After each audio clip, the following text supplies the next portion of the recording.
Bom dia a todos. A partir deste momento, eu declaro aberta a sessão de julgamento virtual da Oitava Câmara Julgadora do Tribunal de Impostos e Taxas do dia 31 de março de 2023. De imediato, menciono que a doutora Daniela foi substituída pelo doutor Vinícius. Então, os processos, salvo engano, eram 2 processos da doutora Daniela, serão retirados de pauta. Todos confirmaram presença.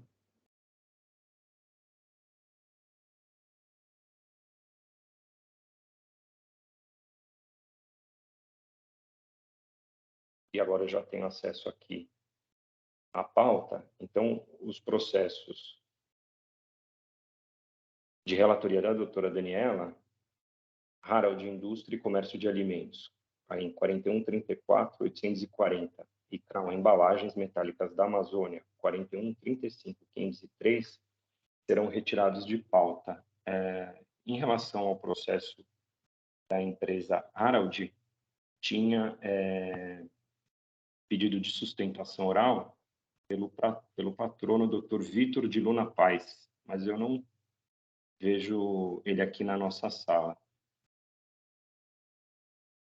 Bom, enfim, ele realmente não está presente, então esses 2 processos serão retirados de pauta.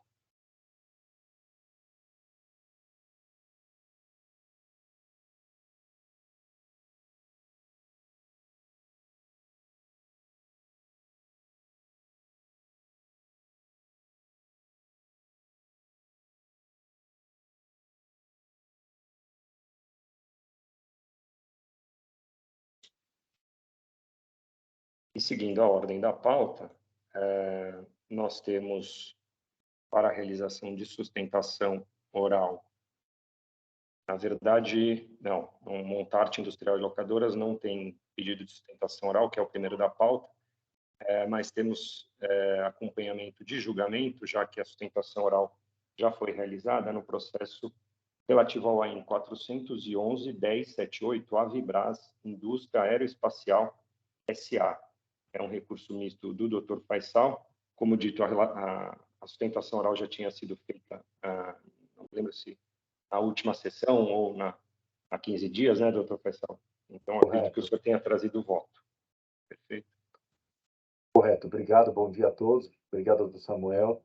Correto, esse processo, a sustentação oral foi realizada recentemente, eu não lembro se foi semana retrasada ou 3 semanas atrás, mas é recente. E eu trouxe o voto, pediria, por favor, doutor Samuel, para abrir a edição do voto, para eu lançar no sistema o voto, uma versão atualizada, para que todos possam acompanhar. Só um minutinho, doutor Faisal. Obrigado. Acho que agora já está na página Ok. para você editar.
Por favor, vejam se já está disponível a todos.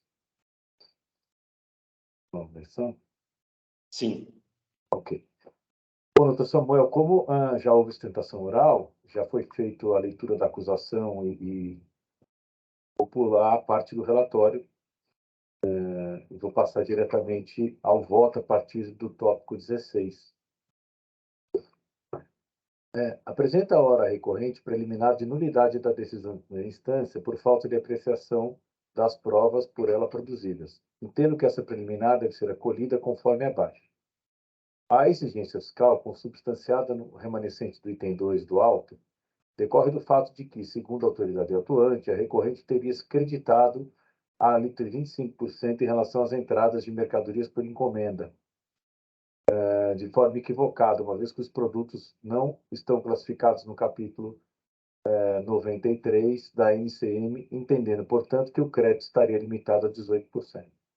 Para comprovar a insubsistência do item 2 do auto, a recorrente acostou aos autos um laudo técnico, folhas 5.145, e vasto conjunto de provas, com o intuito de comprovar que as partes e peças adquiridas, embora com destaque correto do imposto, deveriam ter sido classificadas no NCM 93, no capítulo 93 da NCM, o que justificaria a manutenção da alíquota de 25%, conforme destaque do fornecedor.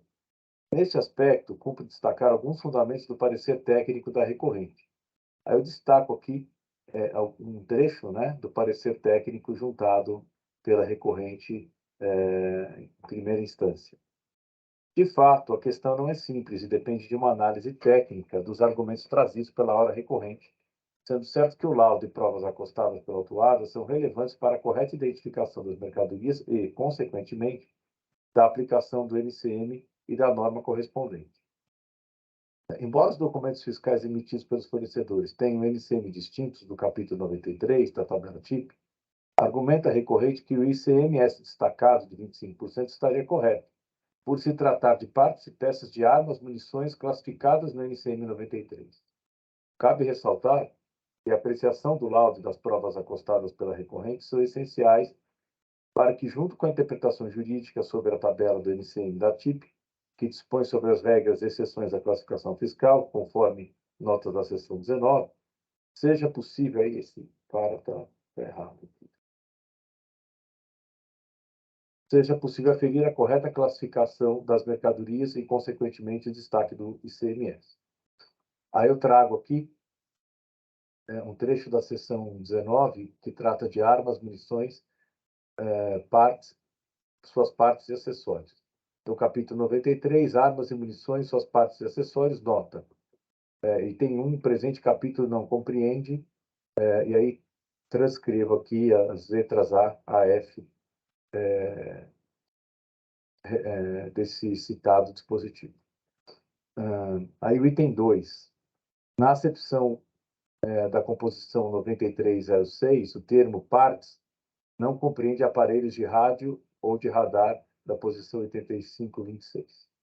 Bom, ainda é importante analisar, nesse contexto, as notas da seção 15 da NCM.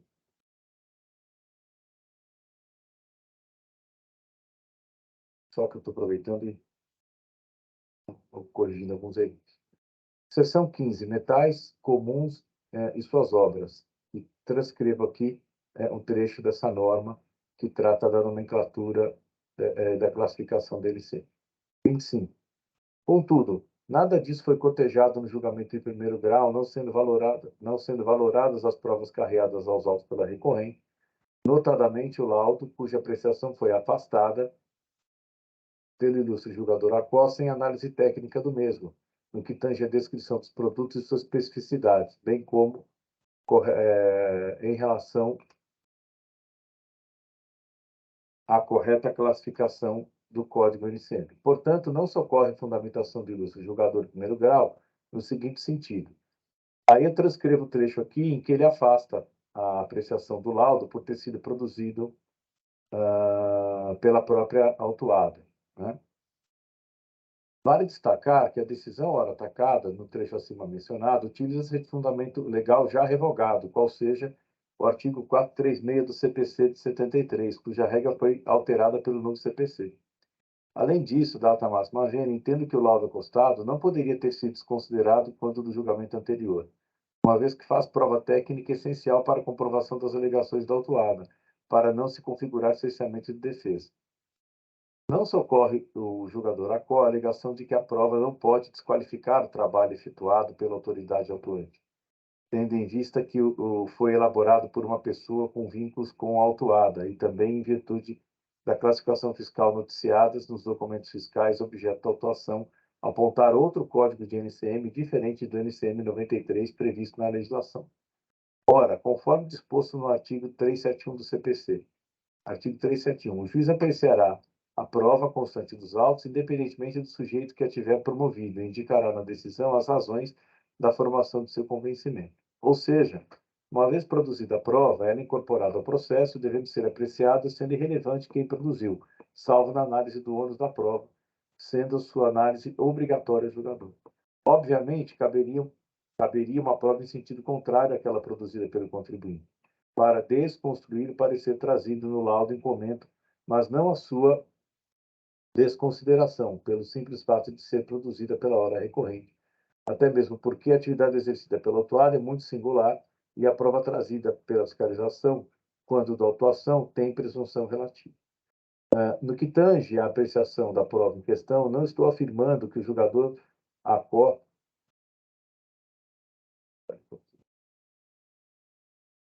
está vinculado às suas conclusões, mas que deve indicar as razões para sua adoção ou não, com fundamentação da decisão, conforme reforça o artigo 479 do novo CPC. Aí eu trago o artigo 479, o juiz apreciará a prova pericial de acordo com o artigo 371, indicando na sentença os motivos que o levaram a considerar ou deixar de considerar as conclusões do laudo, levando em conta o método utilizado pelo perito. Sobre o livre convencimento, expressão utilizada na fundamentação da decisão oral recorrida, deve ser destacado que a redação do artigo 131 do CPC de 73 afirmava que o juiz apreciaria livremente a prova. Esse dispositivo acabou sendo utilizado em algumas decisões para justificar a desconsideração de prova produzida, em benefício da pretensa liberdade que acreditavam ter os magistrados para decidir, ainda que ao arrepio do alegado e provado, resultando em grave desvio de função jurisdicional, o que foi ajustado pelo novo CPC. Contudo, a doutrina afasta a interpretação acima, mesmo antes da vigência do novo CPC, como noticiam Nelson Neri e Rosa Neri no Código de Processo Civil comentado, da editora RT, 16ª edição. Eu trago aqui trecho em que eles já afastam, mesmo no código anterior, essa possibilidade do juiz não apreciar a prova. E só ressalto que eu estou trazendo isso porque isso foi utilizado na decisão recorrida como fundamento para não apreciar a prova, assim como o fato da prova ter sido produzida pela autuada.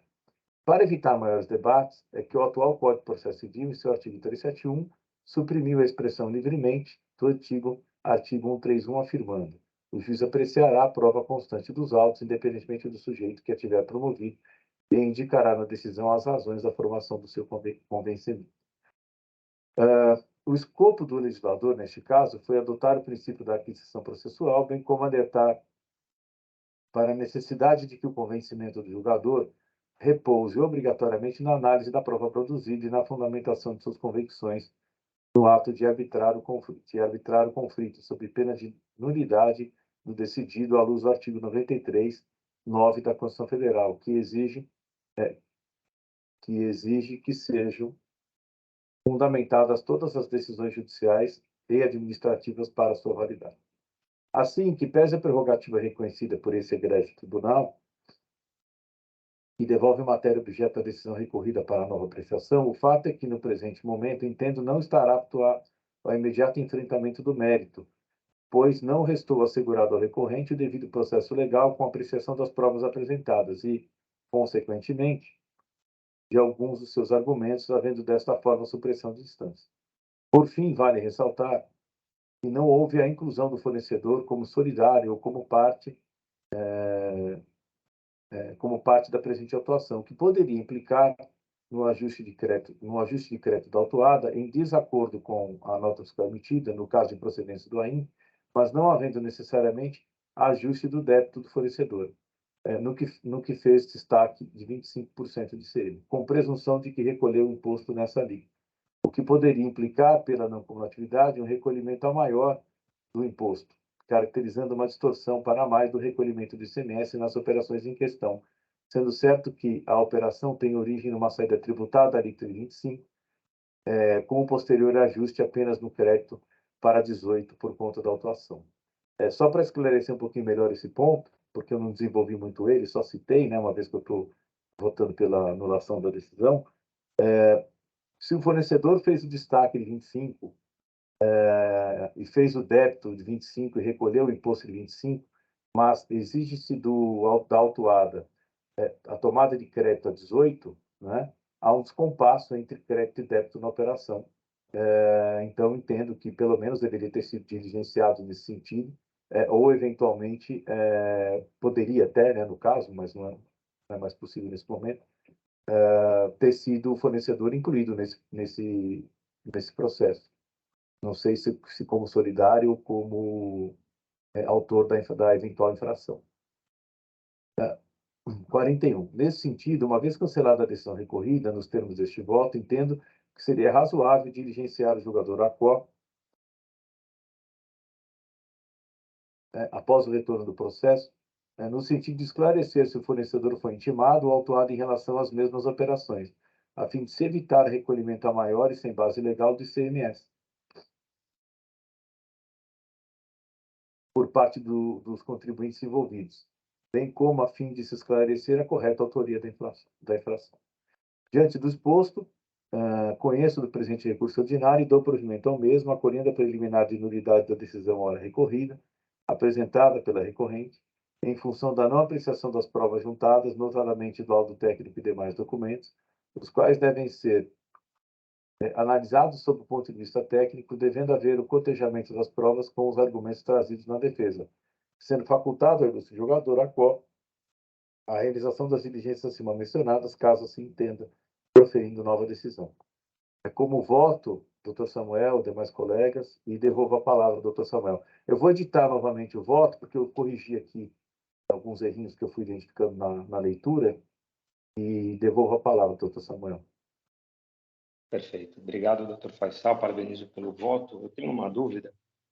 Esse documento, né, que é denominado laudo, e o senhor citou as folhas 5145, não é isso? Isso. Ele foi objeto de manifestação fiscal, porque eu, fazendo a leitura da manifestação fiscal, eu fico com a impressão que o próprio fiscal atuante também não enfrentou não fez o cotejo desse documento. Esse laudo foi praticamente ignorado no processo, doutor Samuel. Então, ele não foi analisado, avaliado na decisão, porque ele foi praticamente ignorado mesmo nos autos, como se não existisse.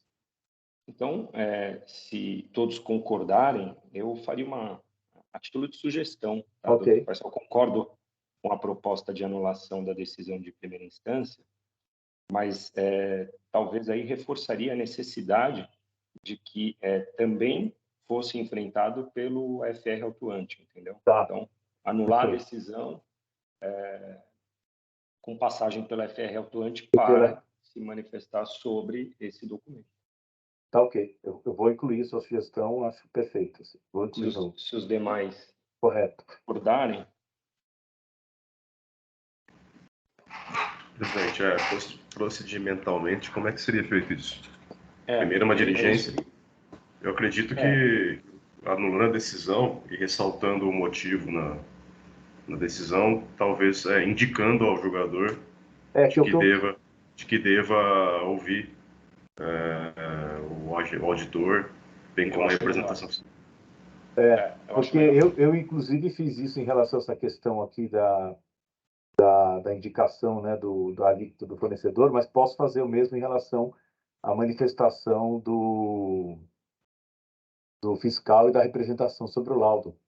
De fato, eu não posso converter em diligência já, a não ser que eu não anule, né, a decisão. Então, acho que eu posso recomendar, de fato.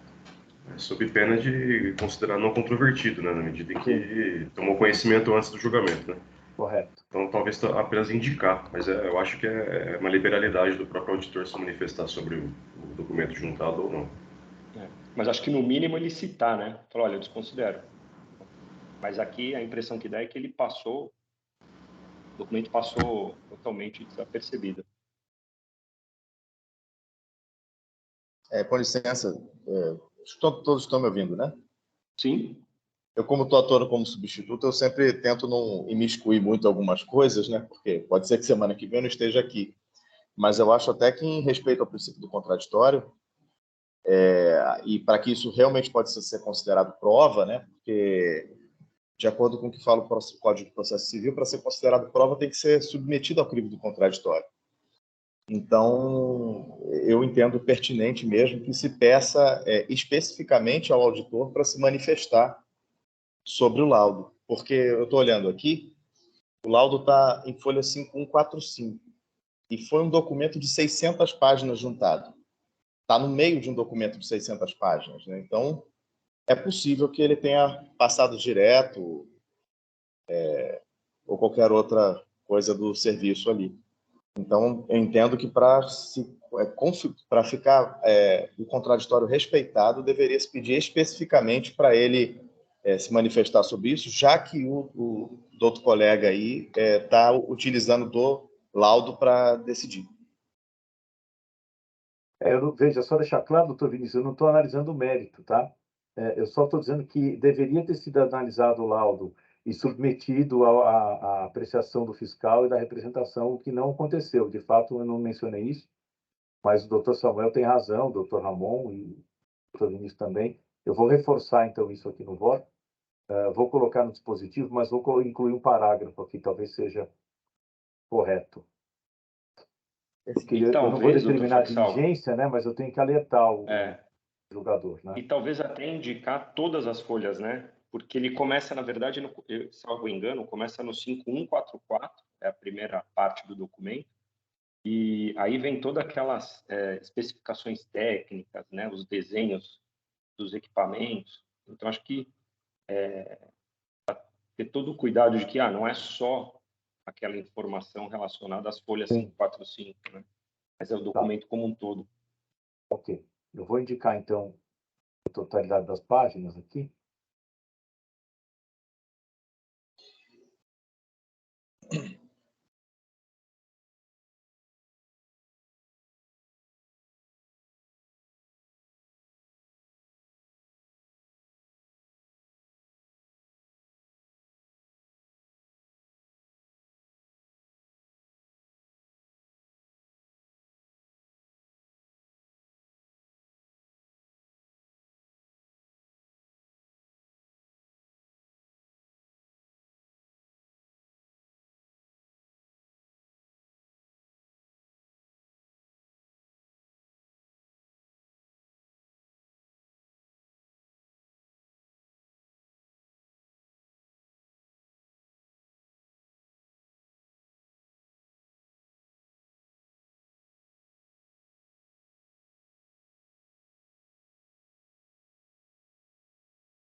Doutor Faisal, esse documento vai até as folhas 53,90. É isso que eu estou verificando agora. 53,90? 5144 a 53,90. Exato. Tá bem.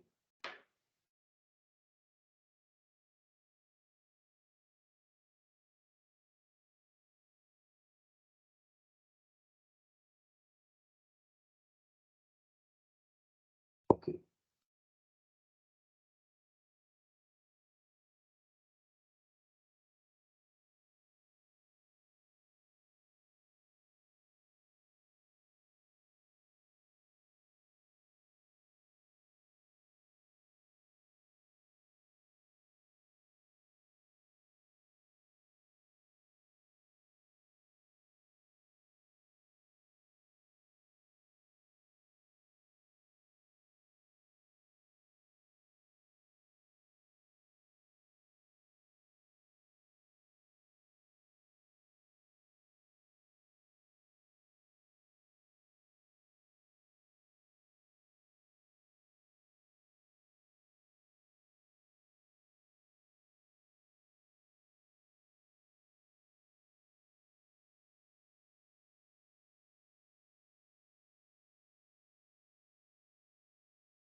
Só para reforçar, doutor, a alegação da autuada quanto ao laudo e aos desenhos, projetos das folhas 1443. Se o senhor quiser constar do voto, está fácil.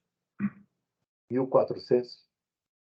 Tá. Eu estou só terminando, só incluindo o parágrafo aqui que trata da eventual diligência para apreciação do laudo dos documentos pelo fiscal e pela representação. Já vou citar essas páginas, então. Obrigado, doutor Tiago.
Doutor Tiago, desculpa, qual foi a página mesmo que o doutor mencionou?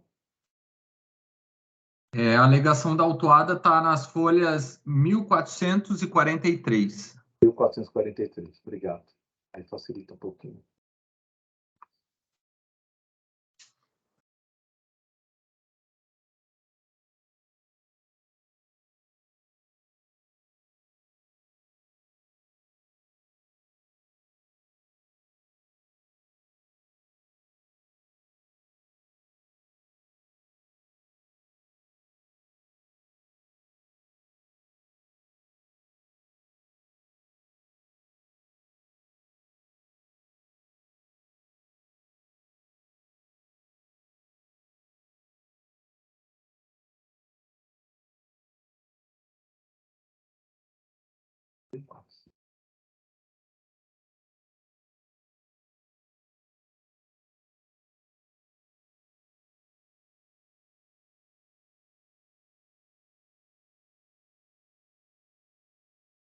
Eu estou aqui nas folhas 1443, é um documento de registro, documento fiscal.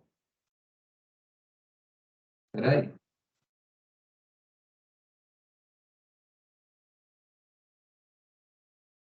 É 1443 dos autos, não é do PDF. Ah, tá bem, tá bem, tá bem, tá bem. Desculpa, eu abri aqui o arquivo.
Bom, eu incluí um parágrafo, citei as folhas dos documentos, a primeira e a última, conforme o doutor Samuel indicou, indiquei também as folhas da alegação do doutor Tiago, e mexi um pouquinho lá no dispositivo, por isso que eu demorei um pouquinho.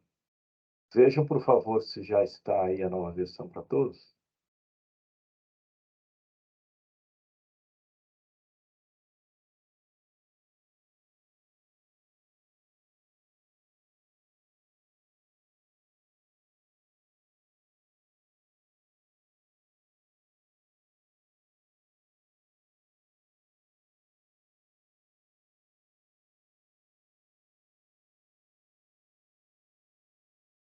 Então, só para que todos fiquem na mesma página, então, o dispositivo ficou diante do exposto, conheço o presente recurso ordinário e dou provimento ao mesmo, acolhendo a preliminar de nulidade da decisão recorrida, apresentada pela hora recorrente em função da não apreciação das provas juntadas, notadamente laudo técnico e documentos 5144 a 5390, os quais devem ser analisados do ponto de vista técnico, devendo haver cotejamento das provas com os argumentos trazidos na defesa, sendo facultável do jogador a qual a realização das diligências acima mencionadas, caso assim entenda, com a manifestação do fiscal autuante da representação proferinte nova decisão.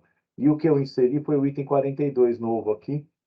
Ressalto ainda que o laudo e demais documentos de folhas 5144 a 5390, conforme pedidos de folhas 1443, não foram submetidos à análise do fiscal e da representação, o que também implica na limitação contraditória e ampla defesa, sendo recomendável a abertura de prazo para que possam se manifestar acerca das provas.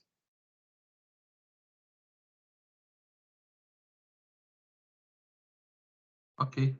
Podemos seguir dessa forma, doutor Samuel? Eu estou satisfeito, doutor Faisal. Ok. Então, eu vou agora, então, registrar o voto.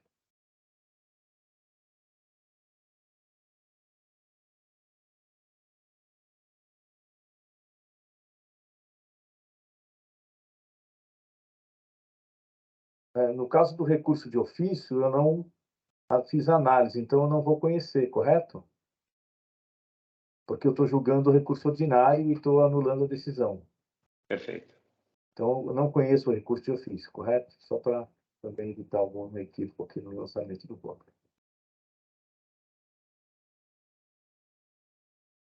Ok, já está lançado, então. Obrigado.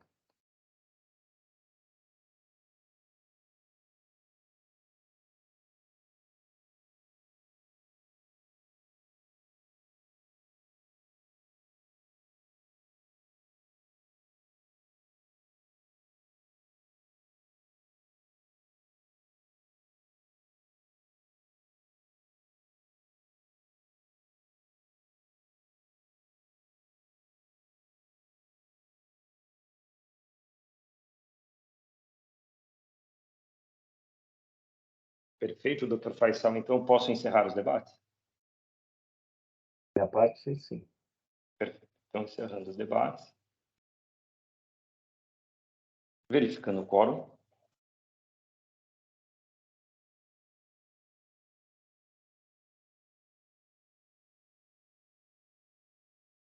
E iniciando votação.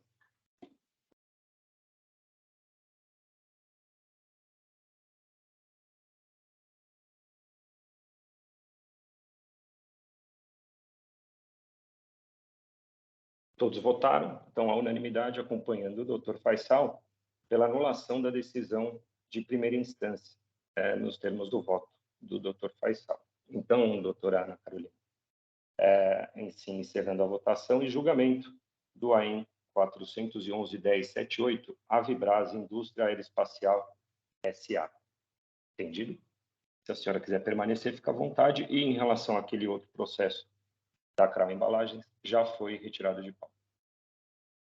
Obrigada, doutor Samuel. Eu vou pedir licença para me retirar.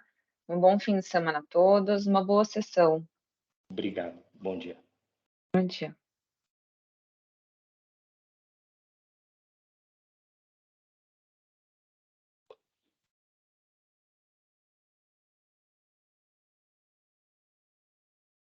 Sistema um pouco lento.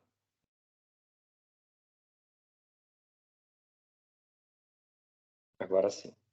Na sequência, nós temos JBS SA, é um recurso ordinário de relatoria do Dr. Ramon, é o AIN 4133583, com a palavra o Dr. Ramon. Esse processo já teve sustentação oral na semana passada, não foi isso, doutor?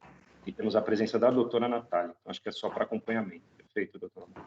Sim, presidente. A doutora Natália já sustentou na sessão passada, nós já tiramos as dúvidas, mas apenas para contextualizar o doutor Vinícius, trata-se de operações supostamente submetidas a diferimento e aquisição de insumos para a produção de energia, cuja destinação, caso fosse inteiramente ao SIM, deveria ser mantido o diferimento E na medida em que o contribuinte alega que não destinou toda a energia para esse sistema, mas também para consumo próprio, da sua própria unidade e outras unidades do grupo, não deveria haver o diferimento.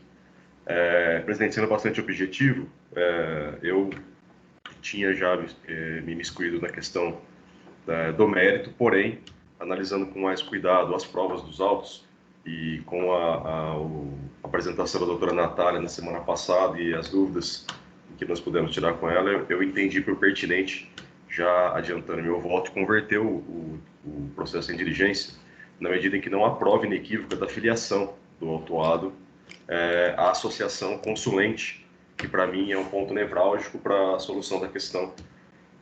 Há exclusivamente a juntada da consulta, né, da entidade, e um e-mail que referencia uma possível filiação, porém postergando para uma realização de uma assembleia. Então, nesse sentido, eu estou aqui convertendo, ou propondo a conversão do processo de diligência. Eu acho que o voto já está disponível para vocês. Vou passar a partir da leitura do item 12. Considerando que a aplicação do entendimento declinado na consulta 21734/2020 é ponto nodal para o presidente do presente caso, considerando que a referida consulta foi formulada por entidade de classe da qual o recorrente afirma ser filiado, considerando a proximidade das datas entre a formulação da consulta pela entidade, a provável afiliação do recorrente, a lavratura do auto e a efetiva resposta à consulta, considerando que não há prova inequívoca tanto da filiação do recorrente quanto da data dessa filiação, senão apenas e-mail no qual se afirma, entre aspas, prosseguindo a inclusão formal da usina termoelétrica Biolins, exigência estatutária ao nosso quadro associativo, será na próxima Assembleia de Diretoria, que deverá ser comunicada antecipadamente. Com fundamento dos artigos 25 parágrafos da Lei 13.457, artigo 39, inciso 3, 90 do Decreto 54486, converto o presente em diligência ao contribuinte para que apresente prova inequívoca da filiação à Associação Profissional de Indústria de Fabricação de Álcool, Açúcar, Similares e Conexos, o DOP, que consta como consulente da consulta número 21734, notadamente através da ata da Assembleia da Diretoria, referenciado no e-mail de folhas 8.094, declaração da associação consulente, comprovantes de pagamento de mensalidade ou outras custas associativas, outros documentos dos quais se possa extrair a informação da associação com sua respectiva data. Ressalto a necessidade de constar nesses documentos a efetiva data da filiação da recorrente, devidamente identificada, de forma individualizada por sua filial à hora autuada. Após o retorno das informações e observância ao princípio do contraditório, encaminha-se o presente à douta representação fiscal para manifestação quanto ao presente de diligência. Considerando a proposta de diligência, julgo prejudicado na análise do mérito do recurso, apresentado para o presente momento, com meu voto, e submeto à Câmara, presidente. Entendido, doutor Ramon. Então, é pela proposta de diligência para obtenção da comprovação inequívoca da associação a esta entidade. Foi mencionado isso na sustentação oral, né? O senhor perguntou... Sim, eu perguntei se havia uma prova, né? A doutora disse que teríamos comprovantes de pagamento, e para mim não... Já adianto, doutora, não são suficientes, porque não tem a data da filiação. Então, aí, exemplificativamente, estou sugerindo um rol de provas, mas exemplificativo, claro, na medida em que outros documentos podem ser apresentados. Eu coloquei essa situação também na diligência, porque para mim, e nós conversamos isso na sessão passada, as datas são muito próximas, né? Tanto a resposta à consulta do dia 15, o auto foi lavrado dia 9, e a suposta filiação foi há 4 meses, ocorreu 4 meses antes, um mês antes, na verdade, do pedido de consulta e 4 meses antes da lavratura do auto. Então, essa data para mim é importante, na medida em que todo o regramento da consulta prevê um prazo aí de 6 meses entre a data da efetiva consulta e a data da recuperação da espontaneidade, enfim. A questão da data é importante. Então, esse ponto, doutor Ramon, eu queria até fazer uma retificação que eu acabei levando, acho que o senhor a erro. O senhor tinha mencionado que era 90 dias e eu falei 180. Aí eu fui atrás, tanto no regulamento do ICMS quanto no Código de Defesa do Contribuinte, o restabelecimento da espontaneidade é 90 dias. 90 dias. Eu tinha em mente, não cheguei a consultar. Estava correto e eu que me equivoquei. Agora, tem um ponto aqui que eu acho que, se eu me recordo, é o fato de que essa diligência ela faz sentido se você for pelo entendimento de que você vai aplicar a resposta à consulta. Mas eu lembro que a gente ficou discutindo até que naquele outro caso, inclusive já teve decisão favorável à empresa e que teve o recurso especial não admitido, lá a decisão foi o entendimento foi pela aplicação do entendimento da resposta à consulta. E aí você afasta essa necessidade.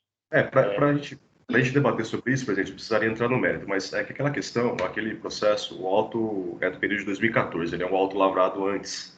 Então, de fato, a aplicação da consulta iria, no meu todo respeito ao doutor Galderizi, que proferiu o voto, iria contra a legem na medida que estaria aplicando uma consulta em contribuinte com auto lavrado. Teríamos que analisar se essa questão da impossibilidade de se aplicar consulta a contribuinte lavrado se aplicaria nas hipóteses de consultas formuladas por entidades. Seria uma análise doutrinária que talvez a gente precisaria fazer. Ontem mesmo eu emprestei um livro aqui para poder me deter mais sobre essa questão, mas especificamente nesse caso, por questão dos prazos, é possível que a consulta seja aplicada na medida em que ela foi formulada durante o período de fiscalização. E então, a questão desses 90 dias para mim também é importante, porque não me recordo exatamente as datas, mas supostamente o contribuinte solicitou a filiação em abril, a consulta foi formulada em maio, o auto de infração foi lavrado no dia 9 de setembro, a consulta veio no dia 15 de setembro, e a última notificação antes da lavratura teria ocorrido no ano anterior. Pelo menos pelo que eu recordo das provas dos autos, eu precisaria retomar essas provas para poder. Mas nesse caso específico, há sim a possibilidade de aplicação do entendimento da consulta, a depender dessas datas e da prova efetiva da filiação do contribuinte a essa associação. Entendi. Doutor Vinícius, acho que não acompanhou, né? Até também um ponto aqui que eu acho que a gente poderia, se for o caso, abrir a palavra para a doutora Natália, já que não é a mesma composição, isso foi uma falha minha de já ter avançado na discussão. E doutor Faisal também, se tiver algum ponto.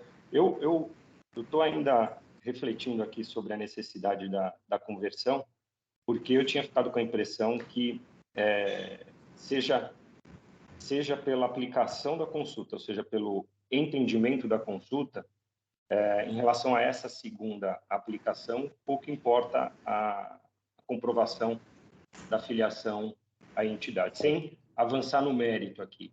Né? Presidente, faz diferença, porque a consulta ela se torna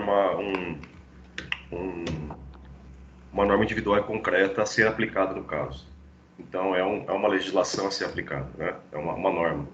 O entendimento é uma interpretação da norma que nós aqui, o tribunal, estaríamos criando. Então, para mim, é bastante relevante essa distinção entre a aplicação da consulta e a aplicação do entendimento da consulta, tanto que, como nós conversamos, o doutor Galderizi, aparentemente, no voto que proferiu naquele processo, tomou cuidado de não aplicar a consulta, mas entender no mesmo sentido da consulta, que na medida em que há ausência de previsão legislativa para esses casos específicos do cliente, doutora Natália, em que ele dá saída parcial para o SIM e saída parcial para o próprio estabelecimento, ele está ali construindo um entendimento próprio, ainda que alinhado à consulta que foi formulada. Eu adianto, doutora Natália, eu não corroboro o entendimento do seu cliente com relação à consulta ser norma complementar, nos termos do artigo 100 do CTN, na medida em que não foi submetida ao procedimento de decisão normativa, muito embora tenha sido formulada e respondida pelo coordenador de administração tributária. Porém, tem seus efeitos, no caso concreto, a depender da questão probatória.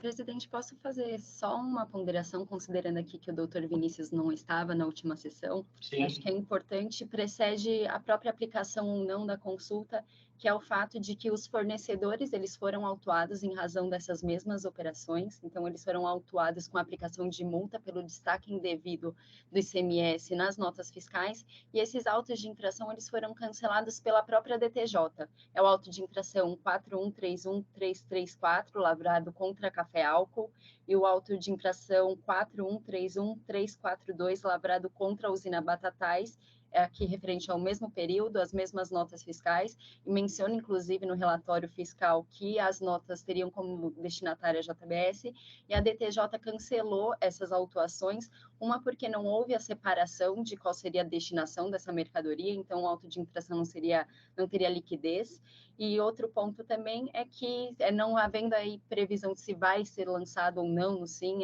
esse insumo, se ele vai ser empregado em geração de energia, ser efetivamente lançada no Sistema Interligado Nacional, deveria ser aplicado diferimento. Então, a conclusão foi de que os fornecedores destacaram devidamente o imposto na nota fiscal. E aqui, então, não, na minha concepção, o nosso auto de infração perde até a motivação. A motivação era o destaque indevido e a própria Cefaz considerou que o destaque era sim devido. Então, só fazer essa ponderação também, que acho que esse ponto é essencial para ser analisado e ter o correto deslinde aqui desse caso. Perfeito, doutora Natália. Presidente, só de esclarecimento, antes de mais nada, aproveitando o comentário da doutora Natália. Natália, essa informação dos autos de infração foram cancelados, veio aos autos em algum momento? Ela foi levada, na verdade, na manifestação fiscal, nas páginas, só um minuto, 7808, em que o fiscal ele informava que esses autos tinham decisão desfavorável para o contribuinte. E, posteriormente, agora, revisitando os autos e para fazer a sustentação oral, nós identificamos, na verdade, que essas decisões elas foram reformadas e os autos já foram cancelados de forma definitiva pela própria DTJ. Doutora, pode repetir o número dos autos, por gentileza? Claro, é o 4131334, da Café Álcool, e 413... Só um minutinho, doutora Natália. 4131334. 4131334. Tá. E o outro é 4131342. Batatais. Perfeito. E pela numeração foram lavrados quase que, acho que juntos, né? Uhum. Se é isso que leva em consideração aqui, tá? A numeração do AIN.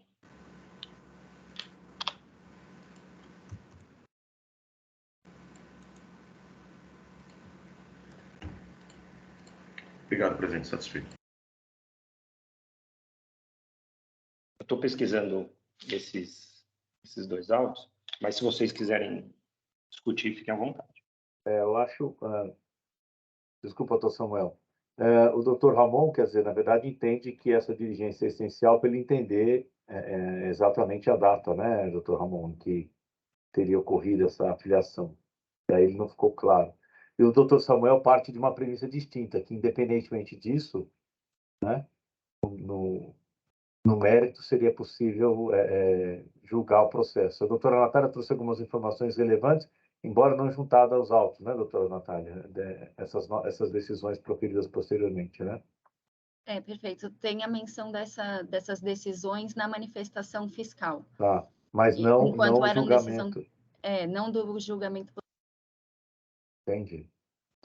Mas com essa informação, doutor Faisal, é interessante, porque se você tem o cancelamento da autuação dos remetentes, que gerou essa autuação, né? Pelo menos eu estou acessando um único aqui, que é o 4131342, que é por destaque indevido, né, e não aplicação do diferimento. E foi cancelado já foi baixado definitivamente do contencioso. Aí você não tem realmente como subsistir à acusação. Eu entendo. Vindo essa informação veio agora, né? Não tinha como eu analisar isso no relatório e não está nem relatado, né? Ou o doutor pedir para a doutora Natália juntar e a gente retornar rapidamente, eventualmente, para confirmar essa informação. Dá para o doutor Ramon também a oportunidade de analisar isso? Não sei. Eu acho. O primeiro processo que eu não consegui pegar a numeração, doutora Natália. Pode repetir, por favor? Claro, é 4131334. 4131334. Com licença, o auto que está aqui lavrado contra Café Alco é 4131337, né? Então, não estou achando. É página 7816 dos autos. Só um minuto. Se for o 4131337, ele não foi julgado, não. Ele está em manifestação fiscal ainda. Deixa eu ver aqui, ó. É 4131334, Café Álcool. Se quiser, eu posso compartilhar a tela com a decisão. Doutor Samuel, porque doutor Ramon, aqui nos autos é 4131337, traço 4. Não, agora eu identifiquei, doutor Vinícius, é 4131334. E consta página aqui, 7816, tá? É o que está indicado aqui numa manifestação fiscal feita pelo colega auditor, página 7816. Mas é desse remetente? E tem C. E tem C. Desse remetente? Café Álcool Agroindústria Limitada. Emissão de notas fiscais com destaque do imposto, quando destinado a empresas geradoras de termoelétrica. É isso aí. Então, fala para mim, por favor, o número desse aí. 31. Página 7816 dos autos, 44131-337, dígito 4. Peraí, só um que não coloca o dígito na busca, né? 4131. 337-4. É que não coloca o dígito, isso, né? 337.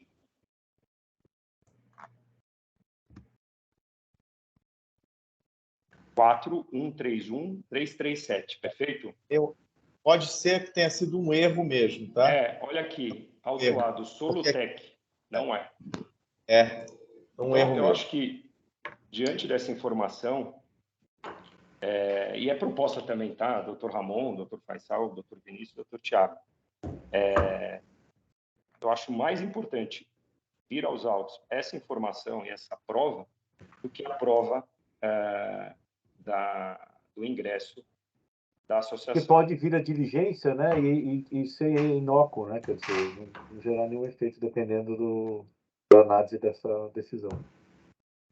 É porque aqui, eu acho, com a informação de que os remetentes foram autuados e os autos de infração foram cancelados, e a gente precisa analisar com calma aqui o teor dessas decisões, fica totalmente prejudicado qualquer tentativa de glosa de crédito, e a gente não entra nem no mérito de aplica diferimento ou não. Presidente, eu vou insistir na necessidade da diligência, porque todo o debate do processo foi sobre a aplicação da consulta. Todo o debate. Essa prova de julgamento agora, ela é nova. A manifestação fiscal não se manifestou sobre isso, o fiscal não se manifestou sobre isso. Essa prova sobre o julgamento dos outros autos. Mas não está isso em manifestação fiscal? Não. Ele falou que existia um auto naquela lavratura, mas a decisão é nova. A decisão se deu no decorrer do processo. E todo o debate do processo é sobre a aplicação das consultas. Mas aí eu tenho um ponto, só para a gente evoluir aqui na discussão. Eu estou vendo que uma dessas decisões é de 2021. Não é algo novo, né? Não é fato novo, não é fato desconhecido pela representação. Mas a doutora Natália está trazendo aqui para a gente agora. Né? Então, assim, por exemplo, só estou sabendo que tem julgamento favorável aos remetentes nesse momento. Acredito que o Dr. Tiago no mesmo sentido. Então, eu insisto na necessidade da questão da prova da consulta, porque todo o debate do processo, essa questão tem que ser resolvida no julgamento, a da consulta, porque é um argumento nevrálgico tanto da defesa como da acusação. Eu entendo, ele pode ser levado em consideração no momento do julgamento, mas eu vou insistir na necessidade de diligência com relação à filiação, porque a questão da consulta é importante. Ela faz parte praticamente de toda a defesa. Entendi. E a gente avançando na proposta de diligência... Permita-me uma parte, ela inclusive é citada na decisão do delegado tributário, do delegado de julgamento. A consulta. O que foi citado, doutor Vinícius? Não entendi, desculpa. A consulta 2712/2014. Doutor Ramon, um ponto. Se a gente avançar na proposta de diligência, aqui o senhor menciona que tipo de documento pode fazer prova, já que parece que tem um e-mail constando a menção do credenciamento dela, né, da autuada na associação, mas que tragam outras provas, outros documentos do quais se possa extrair a informação da associação com sua respectiva data. E lá na sustentação oral, o senhor falou algum documento pontual, uma ata de... Não, na verdade, eu perguntei para a doutora Natália, na oportunidade, se havia prova. A doutora Natália sugeriu que teria comprovante de pagamento, a doutora Natália. Isso, lembro. E que, para mim, no caso, não seria suficiente, porque ele não traria a data da filiação. E o e-mail menciona, segundo o e-mail, falou, olha, obrigado por entrar em contato, enfim, já pode usufruir dos benefícios aí da associação, porém, o ato formal de filiação se dará numa ata, se dará numa assembleia posterior, aí, não sei, em data ao ocorrer. Então seria segundo essa assembleia ou algo... Eu acho que essa prova, por ser pública, seria a prova essencial, a prova principal, mas eu estou deixando ao critério, até porque eu acho que a gente não pode, como já discutimos na sessão anterior, tarifar provas aqui, deixando a critério da doutora Natália apresentar provas, desde que se tenha essa data e a individualização do contribuinte, aí porque às vezes se filia através não da filial, mas da sede, enfim. Para mim é importante que a filial esteja ali filiada a essa associação, associada a essa associação, no caso. E existe esse documento, doutora Natália? Doutor Samuel, eu vou verificar junto à entidade de classe, mas assim, a gente fez uma carta de pedido de filiação, eles nos retornaram dizendo que nós estamos filiados, e há desde então uma relação entre as partes, inclusive de pagamento de contribuições para essa entidade, mas enfim, acredito que exista sim essa ata, eles próprios falaram que seria deliberado em assembleia, e trago sem problema algum. E o ato da associação é formal, né? Só fazendo uma contribuição aqui, muitas vezes as associações, de forma geral, elas admitem associados, elas não fazem assembleias toda semana ou todo mês, elas fazem em determinados períodos. Mas a partir do momento que a empresa, a pessoa manifesta o interesse de entrar, ele é admitido e isso é formalizado numa ata 2, 3 meses, 6 meses depois, dependendo da frequência com que se faz as assembleias. Porque isso não é feito todo o período. Isso é uma experiência que eu já tive, mas a confirmar o que eles vão trazer eventualmente nos autos. E o próprio e-mail menciona a data da carta, filiação, né? Algum ato formal. Correto. É porque eles não fazem assembleia sempre, né? Porque tem que convocar, publicar, então é algo que normalmente leva algum tempo. E sugerindo aqui, doutor Ramon, não seria o caso também de contemplar, então, se todos concordarem com essa diligência, contemplar a necessidade da apresentação dessa decisão mencionada em sustentação oral, dessas informações relacionadas aos casos que foram cancelados? Presidente, pode fazer a preferência à vontade. Para mim, a questão essencial aqui é a consulta. Eu vou insistir na questão da consulta. Se o senhor quiser fazer uma preferência solicitando, aderindo ou complementando a proposta de diligência, pode ficar à vontade. Não discordo. Eu acho que como foi debatido aqui, veio essa informação, acho que na sustentação oral, e depois reforçada hoje na sessão, eu acho indispensável. Então, eu faço uma preferência, concordando, então, pela diligência da apresentação do documento, quanto a que comprove, que ateste formalmente o ingresso da autuada na entidade, e também a apresentação desses julgados que cancelaram as autuações relativas aos fornecedores. O EPAT caiu e eu não estou conseguindo restabelecer. Só um minutinho.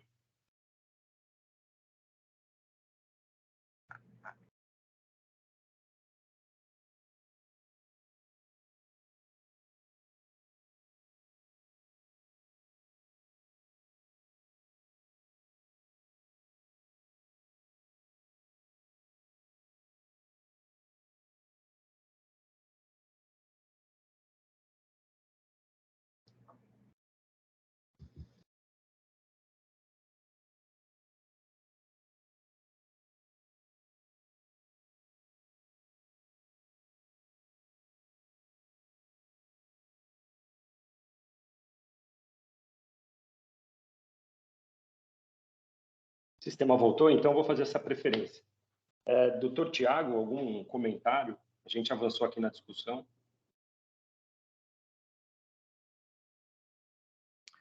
Presidente, eu entendo também, o meu sentimento é o mesmo do Dr. Ramon. Entendo que a consulta é fundamental, porque se alega a consulta, tem que estar associado e é a partir daí que a gente vai ver se a consulta é norma individual e concreta mesmo, aplica, e aí a gente já parte desse princípio, se aplica ou não, né?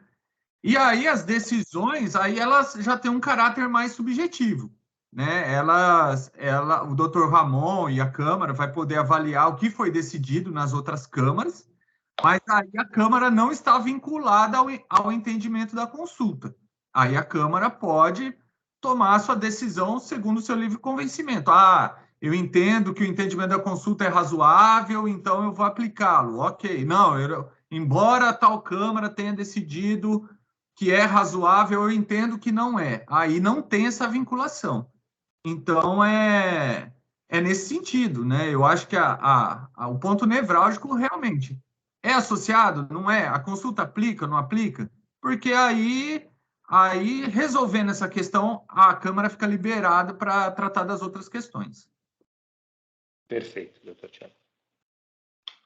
Então, eu estou fazendo a preferência, vou pedir alguns minutinhos só para elaboração e já volto aqui, só um minutinho. Mas se quiserem debater, fiquem à vontade.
Bom, em resumo, eu estou propondo, então, em complemento à diligência proposta pelo Dr. Ramon, tendo necessária apresentação de documentos que evidenciam a existência das decisões definitivas que cancelaram os autos de infração lavrados contra os remetentes das operações a que se refere o AIN.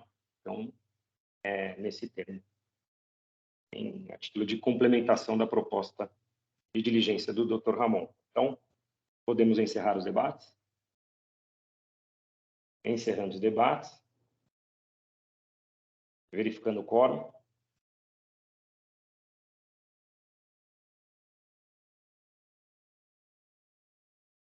Todos confirmaram presença. Iniciando votação.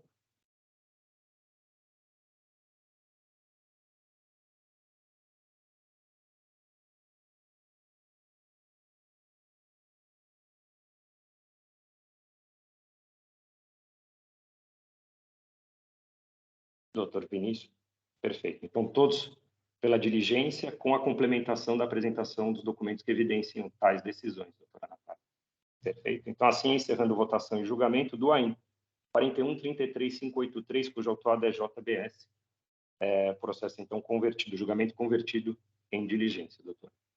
Perfeito. Muito obrigada a todos pela atenção. Tenham um ótimo dia, um ótimo final de semana. Bom dia. Obrigado. Obrigado, doutora Natália. Bom dia.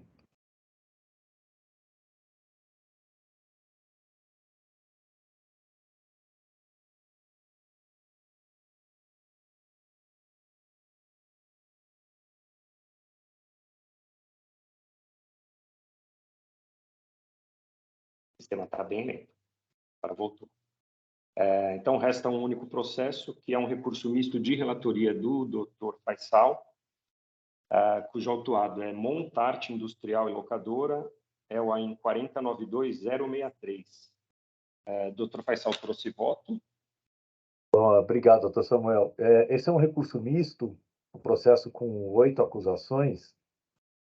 Já foi submetido a uma primeira sessão de julgamento na terceira Câmara, que converteu em diligência. Depois houve uma nova conversão em diligência para complementar, porque a diligência não havia sido realizada a contento. Eu, na verdade, não trouxe o voto porque eu ia ouvir a sustentação oral. Mas eu acho que não tem presença então, de esse é o patrono ponto. e nem... Deixa eu checar só um minutinho, mas eu acho que não tem. No relatório de pedido de sustentação oral não veio. Não veio. Não veio indicação de patrono, só para eu não trouxe o voto, eu ia ouvir a sustentação oral. Então só um minutinho.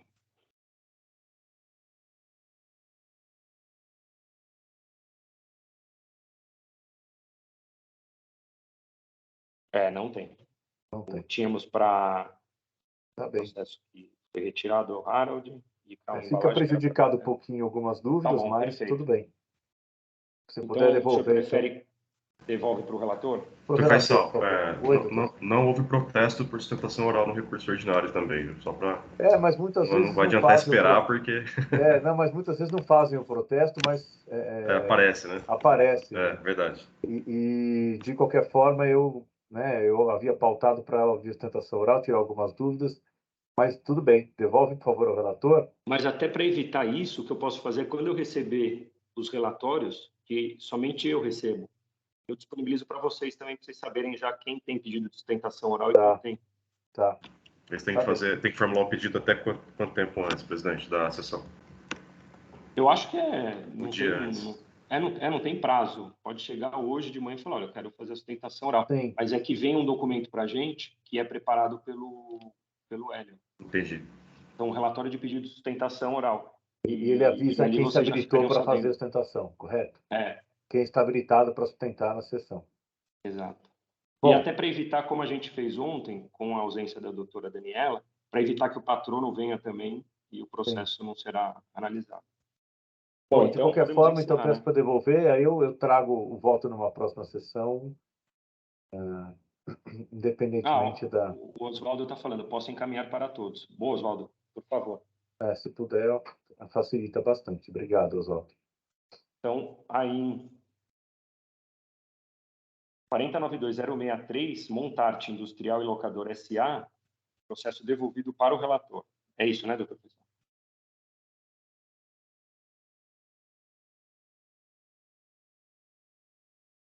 Então, com isso, a gente tem todos os processos analisados, com exceção daqueles que foram retirados.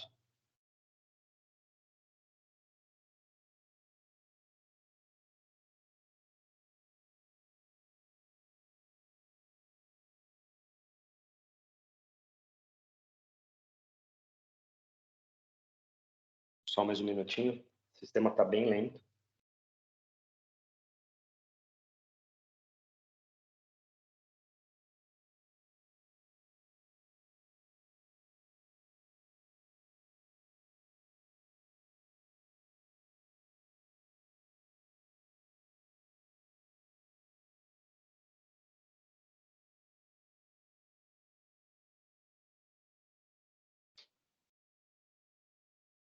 Esse montart, ele aparece a informação. E olha que interessante, eu tento devolver para o relator e ele dá a mensagem, a solicitação de sustentação oral. Contrário do que consta no sistema, né? Como se tivesse que registrar o comparecimento. Mas eu acho que é da Cefaz. Pode ser, porque é misto.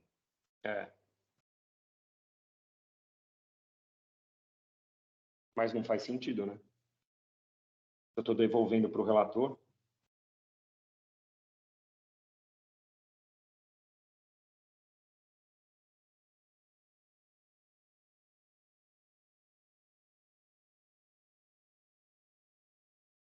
Processo devolvido, agora sim.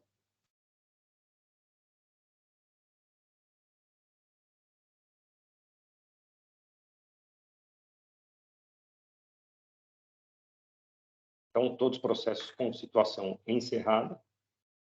Assim, eu encerro a sessão de julgamento da 8ª Câmara Julgadora do Tribunal de Impostos e Taxas do dia 31 de março de 2023 e peço para o senhor Oswaldo encerrar a gravação. Oswaldo, por favor, pode encerrar a gravação.